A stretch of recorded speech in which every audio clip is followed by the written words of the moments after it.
Fidelia Gran Galong, 8 april 1959, Mungo, Marowijne.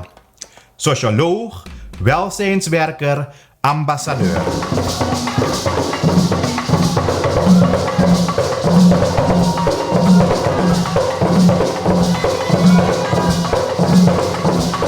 Fidelia Galong is de oudste in een Aukaans Maron gezin. Haar vader vond scholing alleen nuttig voor zijn zonen, maar haar moeder zette kordaat de 5-jarige Fidelia op de schoolboot naar Abadukondre. In 1992 haalde Gran Galong haar diploma pedagogiek en werd docent maatschappijleer. Toen ze in 1993 als socioloog afstudeerde aan de Anton de Kom Universiteit van Suriname, was haar vader trots dat hij de eerste Maron aan de Kotika was met een universitair opgeleide dochter.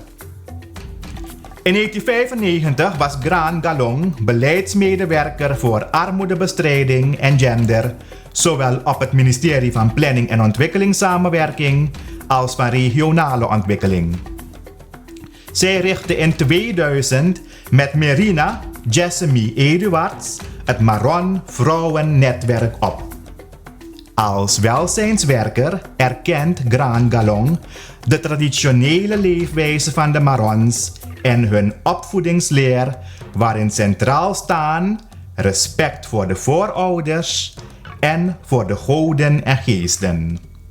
Van 2007 tot 2015 was Gran Galong ambassadeur in Trinidad en Tobago. Sinds februari 2022 is ze ambassadeur in Ghana.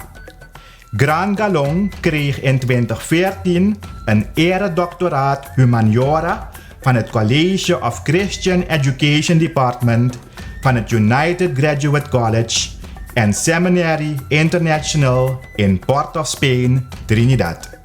Odo, tong tong fadong naini bravo, adelit na ing tampresi. Soms komt men verrassend op de juiste plaats terecht.